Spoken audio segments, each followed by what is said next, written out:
Então, olá pessoal, a gente está agora nessa nossa quarta aula, onde eu vou comentar um pouco com vocês sobre os softwares Prusa e o PioCrit, principalmente os parâmetros de impressão dos dois softwares, mas mais voltado para o software Prusa mesmo. Então, a gente vai falar um pouco sobre software e a calibração. O processo que eu utilizo para fazer a calibração dos materiais atualmente é, primeiro, o nivelamento da mesa, depois temperatura, posteriormente velocidade, suporte, overhang e multiplicador de extrusão. No caso desse curso, eu vou comentar apenas sobre nivelamento e temperatura, um pouquinho mais sobre velocidade e posteriormente, em particular, posso explicar sobre os outros parâmetros. E é importante a gente fazer os devidos ajustes quando a gente modifica o diâmetro do bico, o diâmetro da saída do bico. Então, o bico 0,4, por exemplo, a gente faz uma calibração com altura de camada e largura de extrusão. Com 0,6, a gente modifica um pouco esse range até 1 milímetro de diâmetro de bico, que também tem essa variação. Então, as variações são basicamente as que estão aqui. Em bico 0,4, eu utilizo a altura de camada entre 20% e 80% do diâmetro do bico. Então, a altura de camada do mais fino de altura de camada, 0,08, para até 0,32. Como a gente está utilizando um bico 0,8 nas duas G5, o range de altura de camada varia entre 0,16 e 0,64.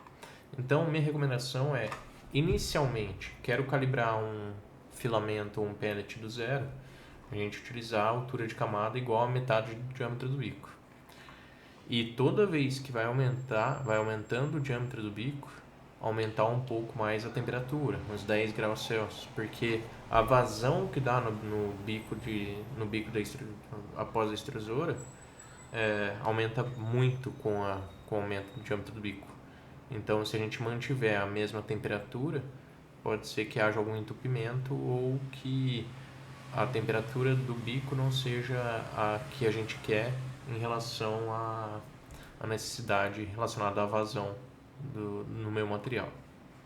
Então, aumentar um pouquinho a temperatura do bico toda vez que aumentar o diâmetro dele, e a gente utilizar largura de extrusão 10% maior que o diâmetro do bico inicialmente, e aí se a gente precisar de uma maior quantidade de espessura, uma maior espessura de lateral, ou se a gente quiser otimizar o tempo, aí a gente pode aumentar também essa largura de extrusão.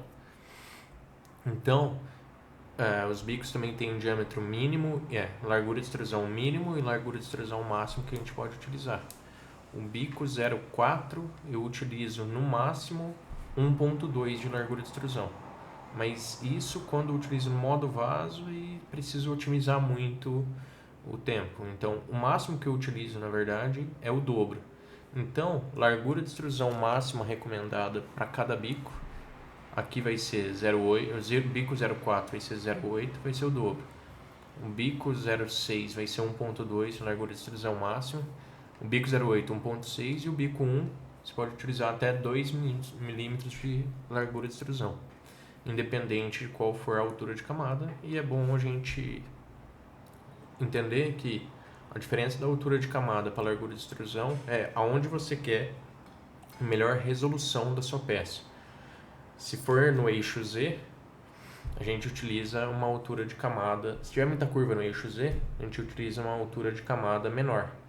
Se tiver muita curva no eixo X e Y, a gente utiliza uma largura de extrusão menor. Mas, se a gente quiser uma resistência maior na peça, daí a gente tem que aumentar tanto a altura de camada quanto a largura de extrusão. E isso impacta também na quantidade de perímetros, camada de topo e camada de base, que é um fator que eu vou comentar logo em seguida, abrindo o Prusa. O primeiro fator de calibração que eu uso, na verdade, é o nivelamento. Então, a gente vai lá na impressora, encontra o botão Home, a máquina vai tentar identificar onde tá o zero máquina, o bico vai ficar próximo à mesa, e aí a gente vai colocar a folha embaixo e fazer o ajuste fino, que daí é no deslocamento Z, fazer um ajuste fino naquele ponto. Então, o primeiro passo seria fazer o nivelamento da mesa. E aí, isso com essa folha de papel embaixo do bico. Aí, na G5 Ultra, ele tem os parafusos para você ajustar a inclinação da mesa, você fazer o nivelamento da mesa. Na G5 comum, o nivelamento da mesa, a mesa está estável, e o que você vai fazer o nivelamento, na verdade, é do eixo onde está a extrusora.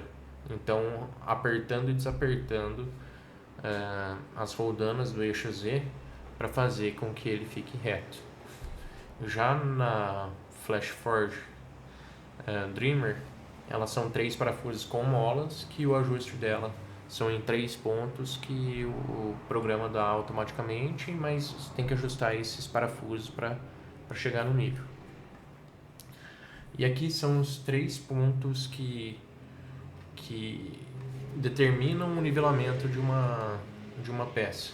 Então, se ele tiver meio falhado dessa forma, estiver até aderindo um pouco, mas estiver meio falhado dessa forma, o bico está muito alto. Se ele estiver muito uniforme, está perfeito. E se não estiver saindo material da extrusora, do bico da extrusora, é que ele está muito, muito próximo à mesa. Então, tem que subir ele um pouquinho. Então, essa aula número 4, a gente vai começar olhando como que é o fatiamento do nivelamento e depois falar sobre os parâmetros de impressão. Então, eu tenho aqui um fatiamento, o fatiamento de um nivelamento, em que eu inseri 5 peças e elas estão na seguinte sequência: a primeira aqui, segunda aqui, terceira aqui, quarta aqui, quinta aqui. Se eu quisesse fazer uma de cada vez, eu viria aqui em configuração de impressão, opções de saída e complete objetos individuais. Daí ele ia imprimir essa primeiro, depois essa, depois essa, depois essa, na ordem que está aqui à direita. Mas como não é esse o meu intuito, eu fiz uma peça para ele imprimir aqui, depois aqui, em 2 camadas. Então eu faço por camada e não por objeto. Então esse procedimento ele começa na ponta e vai nivelando ponto a ponto.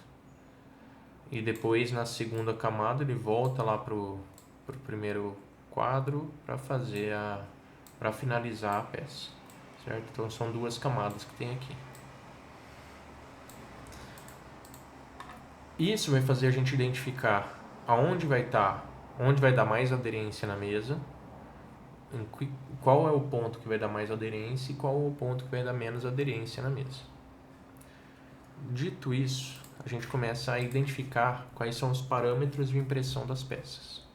Então aqui eu tenho um projeto, vou fazer um projeto a partir de uma escala de um cubo. Beleza, um cubo comum. E eu vou verificar a configuração de impressão e passar por todos os parâmetros de impressão nesse cubo. Então a gente inicia aqui por camadas e perímetros. Então, como a gente comentou, a altura de camada que a gente pode utilizar nessa impressora FlashForge por filamento, ela pode variar de 0,8 a 0,32. As calibrações iniciais que eu estou fazendo aqui são relacionados a um filamento, a uma altura de camada sempre de 0,2, tá? Se em algum momento eu precisar aumentar a altura de camada para otimizar a peça, daí a gente só altera aqui 0,32 e diminui um pouco a velocidade, compensa um pouco na largura de extrusão, vai depender de cada caso. Então aqui temos a altura de camada, eu vou manter sempre 0,2 nesse nosso caso. Quando precisar aumentar, aumento para 0,24, 0,28, 0,32, entre outros. Paredes verticais. Os perímetros, aqui a quantidade de perímetros é a quantidade de paredes que vai ter a sua peça, paredes em relação ao eixo Z. Então, se eu quiser colocar 10 paredes, ele vai me dar 10 linhas, 4 milímetros de parede. Então, quando a gente fatia, a gente verifica que tem muita parede. Então, isso diminui bastante o nosso tempo de impressão também. Nesse caso aqui, eu insiro sempre um padrão de 3 paredes. E isso daqui não é de altura de camada. O que manda aqui de espessura da parede é relacionada à largura de extrusão. Então, se eu estou utilizando a largura de extrusão de 0,44, é 0,44 mais 0,44 mais 0,44. Que cada parede de cada lado vai ter 1,32 de largura de extrusão, certo? Então, são três paredes de 0,44. E aí, aumentando a largura de extrusão, aumenta a parede também. Já aqui, depois eu falo sobre vaso espiral, vai ter uma aula especificamente sobre vasos. E já na parede horizontal existem as camadas sólidas de topo e de base. Isso é quanto de camada, quanto que vai ser a espessura sua de base e espessura de fundo. Eu insiro aqui como espessura mínima da concha 1 milímetro, independente de quanto for a quantidade de camada, independente de quanto for a altura da camada, de cada camada da minha peça. Então, ele vai identificar assim, ó, minha altura de camada atual está 0,2 e eu preciso ou 3 camadas de topo e 3 camadas de base, ou 1 milímetro, o que for mais resistente. Então, no caso aqui, independente de eu ter inserido 3 camadas sólidas, ele vai fazer 5 camadas sólidas, porque ele tem que atingir 1 milímetro de espessura mínima de base ou de topo. Então, nesse nosso caso aqui, eu estou estipulando que eu quero 1 milímetro de espessura de base e 1 milímetro de topo, independente do número de camadas sólidas que tem aqui. Então, quando eu vou lá fazer o fatiamento da peça, ele provavelmente vai ter 5 camadas de topo. 1, 2, 3, 4, 5. Até começar o preenchimento, tanto de topo quanto de base. Até começar o preenchimento de giroide. Então, esse aqui é um valor que eu acho interessante, principalmente para não ter risco de deformação de peça por derretimento, por exemplo, ficar muito tempo exposto ao sol, um PLA, e ele começar a deformar. Isso aqui me garante qualidade da peça. Já esses outros parâmetros aqui perímetros extras, se necessário, o programa vai identificar onde ele acha que é necessário inserir mais paredes. Eu geralmente desabilito porque esse termo aqui de 1 milímetro já é o suficiente para ele não necessitar de perímetros extras se necessário. Aqui perímetros extras em overhangs, então o programa identifica onde tem curvatura muito acentuada, acima de 30 graus, por exemplo, ele começa a aumentar o número de perímetros para conseguir fazer, não precisar utilizar suporte naqueles pontos onde tem uma inclinação muito alta. Também não habilita. Aqui garantir parede vertical, eu habilito isso aqui. Esse evitar você cruzar o perímetro, então para aumentar a qualidade das peças nas paredes das peças, eu habilito esse ou esse, evitar cruzar perímetros. Então eles são basicamente a mesma função, que ele primeiro faz o preenchimento interno, depois ele faz o externo, e ele não cruza do interno para o externo. Então isso aqui é bem importante, esse evitar cruzar perímetros, para dar qualidade na peça. Detectar paredes finas tem caso que é importante, mas ele perde um pouquinho da qualidade da peça. mas ele aumenta a possibilidade de você conseguir imprimir detalhes muito pequenos. Então tem uma parte escrita em alto relevo, um L ou um A para escrever, às vezes o A sai o contorno externo e sem o tracinho do meio. Se você clicar em detectar parentes finas, ele consegue fazer forçar essa aproximação das geometrias. Pontes grossas, as pontes são feitas entre dois vãos para você não precisar colocar suporte também. Então, quando tem um vão aqui, ao invés de você colocar suporte, ele aumenta a largura de extrusão e a altura da camada naquele ponto para que ele dê mais estabilidade, mas eu prefiro colocar um suporte do que inserir essas pontes grossas. Mas isso aqui aumenta a resistência de certos pontos nas peças. Certo? Detectar perímetro de ponte. Esse aqui voltado à parte de ângulo também. Aí costura. Costura é o posicionamento, é o ponto onde a impressão começa e ela termina. Então, no nosso caso aqui, eu quero fatiar ela, eu quero fazer uma costura, eu quero que o caminho que a costura tome seja esse aqui que eu estou desenhando. Então, entre esses pontos aqui que estão em azul, em roxo aqui, a hora que eu fatiar a peça, a gente consegue ver que a costura ficou meio torta, mas ficou aqui, ó. Isso aqui, ele aumenta a qualidade superficial da sua peça, porque se a gente mantiver aqui sempre aleatório e sem essa parte aqui, ele vai ficar todo pipocado. Então, o ponto de costura, cada pontinho desse, se a gente imprimir a peça desse jeito, vai ser onde ele começa e termina a cada camada na sua peça.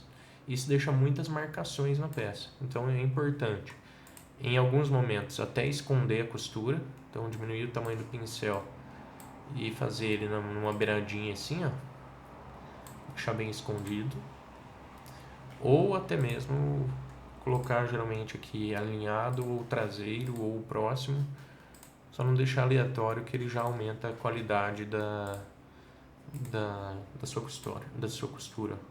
Deixa alinhadinho.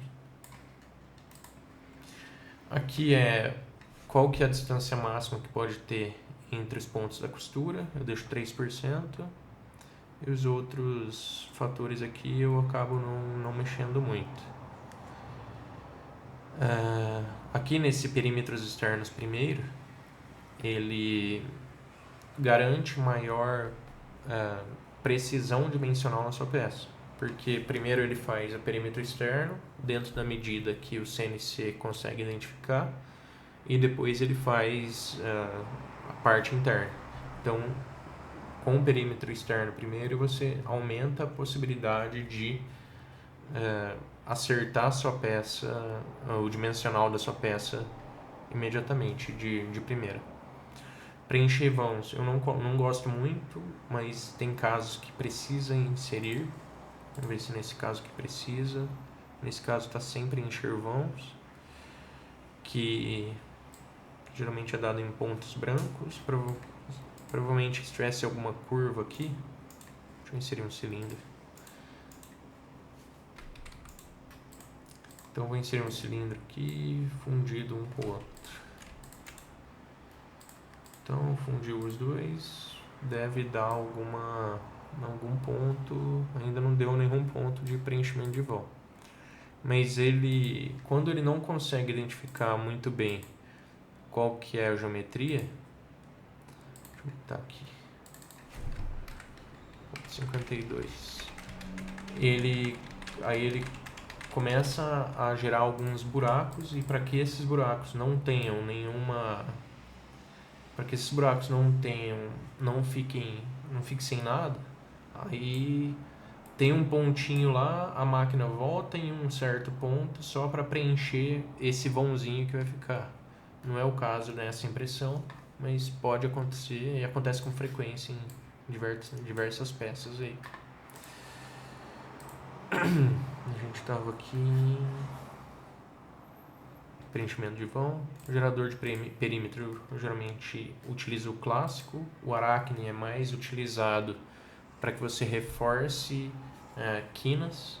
Então, quando você precisa de um pouco mais de resistência em quinas, por exemplo, fazer um giroide sem só a parte de preenchimento do giroide, sem fazer o perímetro externo. Então, é recomendado que seja impresso isso aqui com esse gerador de perímetro que é o Arachne. Aqui, pele de fuso, aqui, fuso skin, uso bem pouco.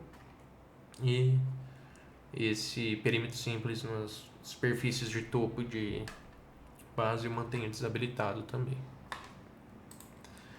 Já no preenchimento, densidade de preenchimento, geralmente eu utilizo 10. A gente pode identificar também em alguns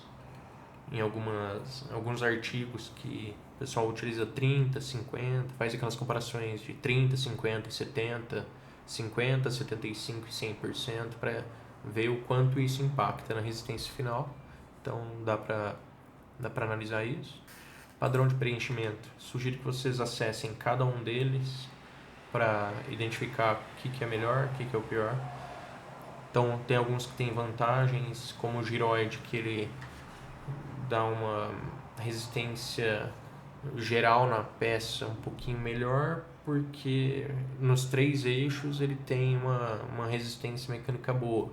Mas se a gente quiser aumentar a resistência mecânica, geralmente o pessoal usa esse hexágono ou favo de mel, porque ele utiliza geralmente 1 ou 2 camadas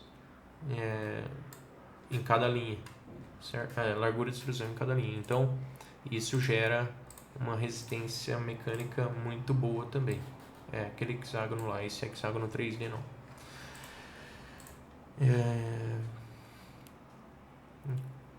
Já os outros, sugiro que vocês acessem um por um, mas geralmente o que eu uso é o giroide. Ele perde um pouco a velocidade por fazer muitas curvas, ele perde um pouco a velocidade de impressão por causa desse preenchimento.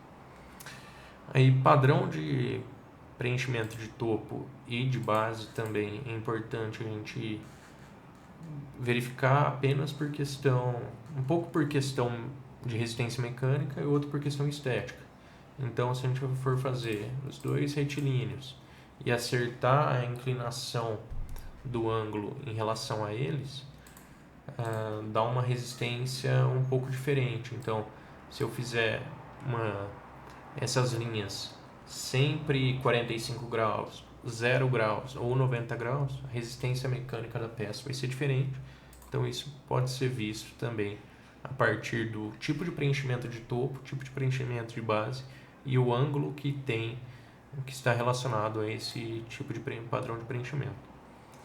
Um que eu uso bastante é o espiral estrelado, que pelo sentido de impressão ele faz uma forma bem parecida com uma estrela mesmo, tanto superior quanto inferior. Então, por questão estética, eu acabo utilizando esse, mas tanto monotônico quanto retilíneo alinhado, são bons padrões de preenchimento. Esse daqui eu não vou comentar sobre, tá tudo bem, tranquilo também. Esse aqui é o ângulo de preenchimento que eu falei para vocês, de 45 graus ou 0 graus. Se a gente colocar 0 aqui, aquele ponto lá vai ficar alinhado. No caso aqui, o topo está alinhado em uma direção e esse topo está em outra, mas ele está zerado. Se a gente colocar 90 graus, ele vai girar um em relação ao outro. Por isso que eu mantenho 45 graus e tranquilo. E aqui no avançado também eu clico aqui nesse apenas retrair quando cruzar perímetros. Então, para não marcar a peça nos perímetros, depois que ele termina ou passa de uma peça para outra, ele faz alguma retração quando ele cruzar esse perímetro para não marcar vazamento de peça, vazamento de bico nessas peças. Saia e aba. Geralmente saia e aba eu insiro para a peça ABS, então a saia eu coloco umas 4 voltas com uma camada só e a distância do objeto 0 ou 0,1, porque ele vai dar maior aderência na minha peça, certo? Então aqui ele tem as 4 linhas, então as 4 voltas, e a distância está zerada, ou 0,1, conforme a gente insere nisso daqui. Então, isso daqui é importante principalmente para a peça ABS, para aumentar a aderência da peça na mesa. Somente aba externa, e é isso aí. Tem gente também que utiliza nas peças ABS esse escudo de proteção. Esse escudo de proteção, ele é uma peça que é feita externamente para que haja um bolsão de calor, como se fosse uma proteção, um enclausuramento da peça, para que não haja choque térmico, também utilizado somente por enquanto só no ABS, certo? Então eu coloco lá 5, 10 milímetros, por exemplo, 4 voltas. Então, a cada vez que vai fazer a peça, primeiro ele faz o externo, depois ele faz o interno. Sobe um degrau e vai fazer isso para que consiga manter o calor aqui dentro e não tenha nenhum risco da peça desprender uma camada da outra, para aumentar a confiabilidade da questão térmica dentro dessa peça aqui, geralmente utilizado em ABS. Eu nunca utilizei e talvez seja, pode ser interessante no ABS. Material de suporte, posso falar um pouco mais sobre isso nas próximas aulas. Velocidade. Aí na impressora, na FlashForge, a gente está utilizando mais ou menos padrões de velocidade.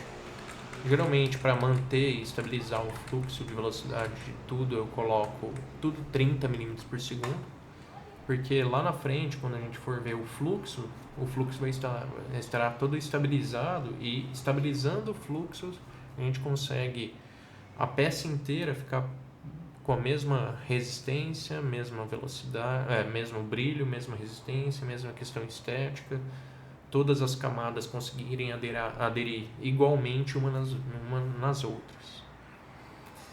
Velocidade de primeira camada, principalmente para FlashForge, estou usando 10 mm por segundo.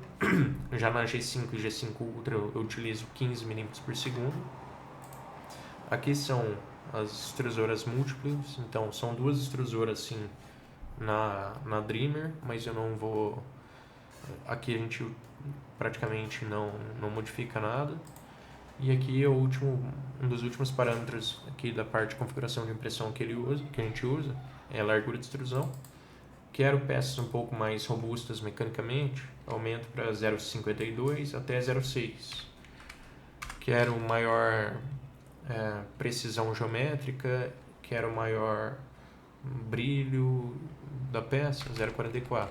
Então, geralmente eu uso 0,44 até 0,52, em casos muito específicos 0,6 de largura de extrusão, e todas as larguras de extrusão eu estou utilizando basicamente o mesmo valor. Às vezes eu aumento apenas da primeira camada, também para aumentar a largura de extrusão da primeira camada para aderir bem à mesa, por isso que a primeira camada aqui eu aumento um pouco. Aqui a gente tem sobreposição de preenchimento de 25%, que é o quanto que o bico invade a parede da peça para dar a liga entre o preenchimento e a densidade do preenchimento interno com a parede externa. Fluxo de ponte eu mantenho esse mesmo. E os outros... Para quem mexer aqui em gerador mexer com Arachne aqui nas camadas e perímetros, gerador de perímetro Arachne, aí ele habilita lá para fazer algumas modificações, que a partir de um ângulo tal você aumenta a largura de extrusão em algum ponto. Então, para não ficar mexendo muito nisso, eu geralmente mantenho o perfil clássico mesmo. E aí, por último, nessa parte de configuração de impressão, nós temos complete objetos individuais, que é, eu quero fazer uma peça de cada vez. Então eu vou fazer essas duas peças. Então eu faço essa primeiro, deixo uma longe da outra e faço essa logo em seguida. Por que que isso tem que tomar cuidado? Porque nesses casos aqui, a extrusora pode colidir com a peça. Imagina, vai lá, faz essa peça primeiro, faz essa peça primeiro, depois começa a fazer essa outra peça. Ok, quando a extrusora der a primeira volta aqui embaixo, já vai bater na peça e danificar a impressora inteira. Então tem que tomar cuidado com esse recurso.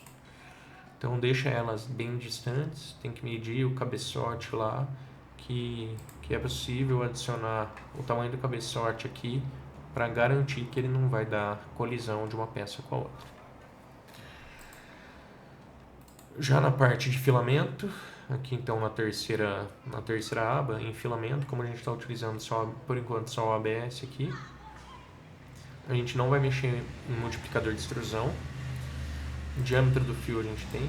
Multiplicador de extrusão, na verdade, eu identifiquei nas primeiras peças da Flash Forge que ela fica com falha de camada de topo. Então, isso significa que as linhas elas não estavam aderindo muito bem uma nas outras. Então, se a gente aumentar esse multiplicador de extrusão, ele sai um pouco mais de material e o material tende a grudar um pouquinho mais um no outro. Então, esse multiplicador de extrusão a gente teria que aumentar de 1 em 1%. Então, 1,01, 1,02, 1,03 até acertar ele. Inicialmente, a gente vai manter esse multiplicador de extrusão igual a 1 para depois regular ele de forma fina. Aqui a gente pode mudar densidade, custo e peso do carretel para a gente conseguir, a partir do fatiamento, ter ideia de quanto custa cada peça. Então ele automaticamente aí identifica qual que é o peso da peça, qual é a massa da peça e quanto vai custar em relação ao material utilizado. Importante aqui, bico de impressão, qual que é a temperatura que a gente vai utilizar. Então PLA comum 200, 205 na Flash Forge. Se for umas impressoras com maior velocidade, maior fluxo, maior vazão, aí pode subir para 220, 225. A mesa também 60 graus Celsius. Como a impressora é fechada, esse valor de 205 pode ser até demais. Precisar diminuir um pouco mais para frente. PLA. O resfriamento no PLA pode manter a ventoinha sempre ligada. Não precisa ativar o resfriamento automático. 100%, 100%. A primeira camada só que ele vai fazer a impressão normal e a partir da segunda camada que ele vai rodar a ventoinha 100%. Aqui é importante esse Dynamic Fan Speed porque a ventoinha você pode determinar que a partir de um overhang, então eu estou imprimindo uma camada em ângulo, ao invés de mexer em inserir suporte, eu posso diminuir um pouco a velocidade nesse ponto, abaixar um pouco a velocidade, diminuir a velocidade e diminuir a ventoinha para que ele consiga solidificar a peça naquele ponto com um pouco mais de precisão. Então aqui o quanto que uma camada está sobre a outra. Então, por exemplo, eu tenho a camada anterior e a outra está 0 graus, 25 graus interferindo na camada de baixo. O quantos por cento que eu quero que esteja rodando minha ventoinha? Se tiver 75, então está mais próximo. Quantos por cento que minha camada vai rodar a ventoinha? Então isso daqui é importante também, caso tenha alguma peça com ângulo e a gente opte por não inserir o suporte na peça. Aí por último, aqui também não, G-code está tudo certo. E aqui a impressora. Então na nossa impressora aqui já tem a altura máxima de impressão.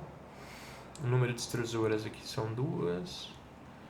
Tudo certo aqui. E aqui também a gente pode determinar o diâmetro do bico limite de altura de camada, a gente pode deixar 0.08, já determinar que o máximo é 0.32, mas isso apenas para FlashForge, tá? Aqui nós temos Travel Lift. Esse Travel Lift é o seguinte, principalmente em altura, em bico, em camada de topo, quando tiver meio desnivelada mesmo, o bico pode ser que colida ou comece a riscar em algum ponto da peça. Então esse lift height é a altura que, enquanto ele vai se deslocar, ele levanta um pouquinho. Por exemplo, eu quero aumentar uma altura de camada, 0,2, ele sobe um pouquinho, se desloca, depois volta ao ponto.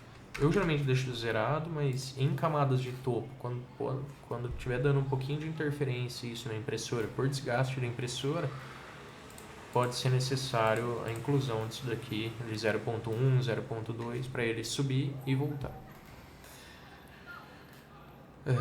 Isso para não riscar a camada de topo.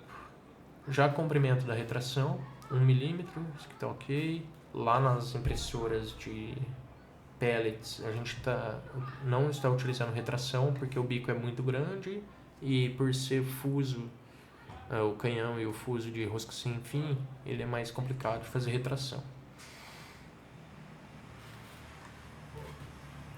A gente repete esses mesmos dados aqui nessa outra impressora, esses outros parâmetros aqui na outra extrusora, para quando a gente for utilizar aqui a extrusora número 1 ou número 2, a da direita, a gente puder refazer.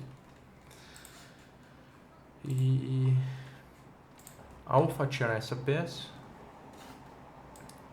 ainda está complete objetos individuais, e a gente vai ver, principalmente na parte da vazão volumétrica, que nós estamos utilizando mais ou menos 3 metros cúbicos por segundo na FlashForge.